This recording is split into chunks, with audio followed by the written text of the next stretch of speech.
P T I نے ایک طرح سے معافی مانگ لی ہے. ہمیں نظر آ رہا ہے کہ شاید انہیں بھی لگ رہا ہے کہ ان کی پارٹی انوالو تھی, اسی لیے انہوں نے معافی مانگی ہے. کیا نہیں شیرازی صاحب, یہ ماشاءاللہ کویسچن بہترین اس طریقے سے آپ ہی پوچھ سکتے ہیں.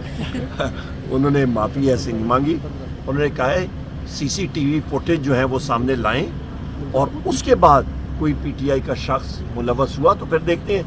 نمبر پہلی بات یہ ہے کہ سی سی ٹی وی فوٹیج غائب ہے. ہم تو ڈے ون سے یہ کہہ رہے ہیں کہ سی سی ٹی وی فوٹیج جو ہے وہ سامنے لائی جائے, چاہے وہ جی ایچ کیو کے سامنے ہو, چاہے وہ جوڈیشل کمپلیکس کے سامنے ہو, جہاں پہ بھی ہو, آپ کا کور کمانڈر ہاؤس کے سامنے ہو, لائیں فوٹیج, دودھ کا دودھ پانی کا پانی ہو جائے گا.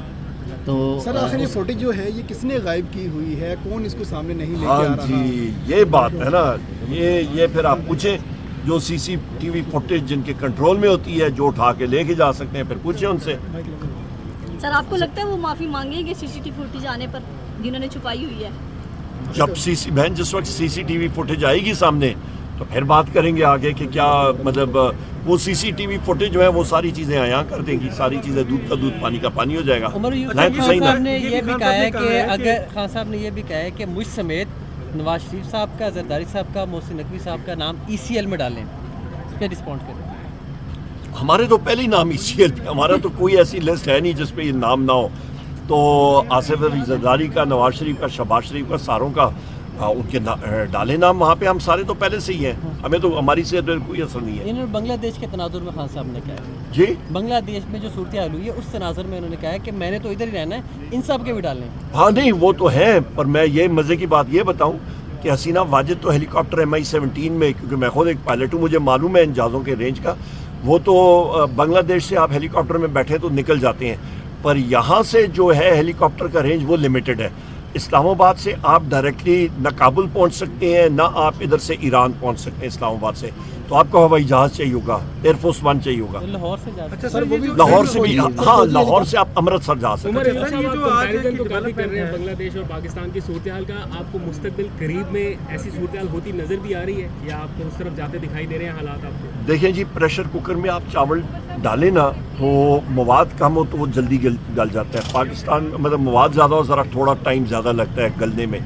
تو پاکستان کی پاپولیشن 24 کروڑ کی ہے, باقی ملکوں کی اس سے کم ہے, وہاں پہ جلدی ہو گیا تھے, یہاں پہ ذرا تاخیر سے ہوگا, پر ہوگا صحیح. عمر ایوب صاحب یہ بتائیے گا کہ آپ عمران خان نے غیر مشروط معافی کا جو کہا ہے, تو ایک سال بعد عمران خان صاحب کو خیال آیا ہے کہ وہ ڈے ون سے کہہ رہے ہیں کہ جی ہمیں بتاؤ صحیح ہمارا قصور کیا ہے بھائی, ہمیں بتاؤ.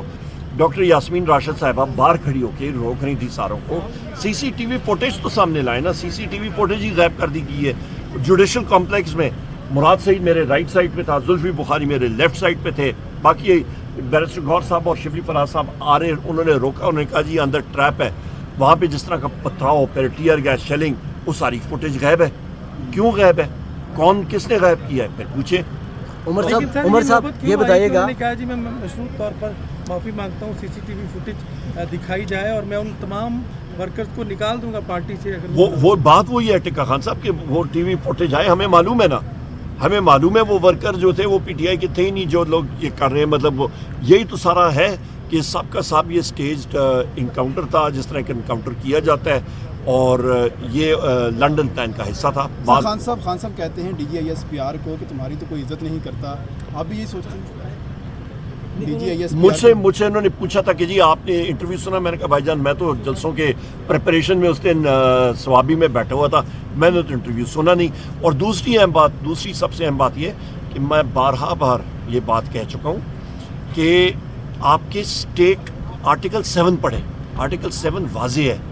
آپ کی جو ریاست ہے وہ قومی اسمبلی ہے, وفاقی حکومت ہے, صوبائی اسمبلی ہے, صوبائی حکومت ہے, اور وہ ادارے جو ٹیکس نافذ کر سکتے ہیں. باقی سب کو جو ہے وہ ان کے ماتحت اوزار اور ادارے ہیں, ان کے ماتحت. عمر صاحب آپ اور بانی چیئرمین جن کی مداخلت پر کئی عرصہ سے فائٹ کر رہے ہیں مختلف جگہ پہ, وہ تو لوگ ابھی بھی طاقت میں ہیں, طاقتور ہیں, کیا فائدہ ہوا آپ کو؟ کس کی بات کر رہے ہیں آپ؟ جن کی مداخلت اس ٹائم چل رہی ہے, ابھی بھی وہ پاور میں ہے, جو فائٹ آپ کی جاری ہے وہ اس سے ان کے اوپر کوئی اثر نہیں پڑ رہا؟ نہ ہو, ہم لوگوں نے اپنا جو آئین اور قانون کی بالادستی ہے, ہم لوگ اپنی جگہ پہ کھڑے ہیں. کیا ہوگا, جان سے ماریں گے, مرنا تو ہے ایک دن, نہیں آج نہیں مریں گے تو کل مریں گے, کل نہیں مریں گے پرسوں مریں گے. گولی سے مریں گے, بستر میں مریں گے, مرنا ہے بھائی جان. اس کائنات میں کوئی ایسی چیز ہے نہیں جس نے مرنا نہیں ہے. سر آخری سوال یہ ہے, پی ٹی آئی نے نیا اتحاد قائم کرنے کا اعلان کیا تھا 15 روز کے اندر, کچھ ایسا ہم لوگ لگے ہیں, بالکل ہمارا تحریک تحفظ آئین پاکستان ہے, اس میں اور بھی پارٹی جائیں گی انشاءاللہ. سر آخری کوشچن یہ آخری آگے بڑھے ہیں ابھی. ہم مولانا صاحب کے ساتھ ہماری اسد کیسر صاحب نے ملاقاتیں کی ہیں, اور وہ ان کا اپنا ایک ٹریک وہ چل رہے ہیں, اپنی تحریک کو چلا رہے ہیں, ہم لوگ اپنی تحریک چلا رہے ہیں انشاءاللہ. اور آپ نے دیکھا تھا TTAP کا تحریک تحفظ آئین پاکستان کا بہترین جلسہ ہوا تھا آپ کا سوابی میں, اور انشاءاللہ 22 اگست کا جلسہ اسلام آباد میں ہونے جا رہا ہے, کوئی دعوت دیں گے مولانا صاحب کو جلسے میں؟ نہیں, ہماری تو اس وقت جب تک چیزیں فائنلائز نہیں ہوتی تب تک تو نہیں ہوتا, ان کا اپنا ٹریک. عمر یوسف لاسٹ یہ بتائیے کہ حماد اظہر صاحب نے جلسے میں کہا تھا کہ وہ سپتمبر میں اڈیالہ کی جانب لانگ مارچ کریں گے, اس حوالے سے کچھ سب آپشنز جو ہیں وہ ٹیبل پہ ہوتی ہیں, ہمیں دیوار سے لگایا جا رہا ہے. ہم لوگ لانگ مارچز بھی کریں گے, ہم لوگ شارٹ مارچز بھی کریں گے, ہم لوگ کوئک مارچز بھی کریں گے, ہم لوگ سلو مارچز بھی کریں گے, ہم لوگ جلسے بھی کریں گے, ہم لوگ جلوس بھی کریں گے. ہم لوگ پاکستان کو بہتر اور ایک اصلی جمہوری ملک بنانے کے لیے ساری کوشش. سر آپ کو اپنی ضمانت کی تاریخیں کتنی یاد ہوتی ہیں؟ جی, آپ کو اپنی ضمانت کی تاریخیں کتنی یاد ہوتی ہیں؟ مجھے ساری کی ساری, میرا تو پورا کیلنڈر بھرا ہوا ہے, کبھی ایک شہر کبھی دوسری شہر, وکالت آدھی سیکھ لی ہے ان چیزوں میں. علی امین گنڈا پور نے کہا تھا جہاں پہ سوابی میں جلسے سے انہوں نے جب خطاب کیا تھا, انہوں نے کہا تھا کہ ہم ڈی چوک جائیں گے, اگر ہمیں اجازت نہ ملی, NOC نہ ملا, ہم ڈی چوک جائیں گے. لیکن آج عطا تارڑ صاحب نے پریس کانفرنس کیا ہے, انہوں نے کہا ہے کہ اگر PTI کا کوئی بھی بندہ پھڑکا ڈی چوک والی سائڈ پر تو ہم انہیں نہیں چھوڑیں گے. کیا کہیں گے آپ؟ عطا تارڑ ہے کون؟ کیا وہ میجسٹریٹ ہے یا کیا ہے؟ وہ منسٹر آف اسٹیٹ ہے انفارمیشن کا, وہ بڑھ کے مارتا ہوتا ہے, تو بڑھ کے مارے. انشاءاللہ عوام کی طاقت, یہ حسینہ واجد کا حال نہیں دیکھا, اس نے ہر ایک حربہ استعمال کیا عوام کو سپریس کرنے کا, زد و کوب کرنے کا. کیا بنا؟ 0/0.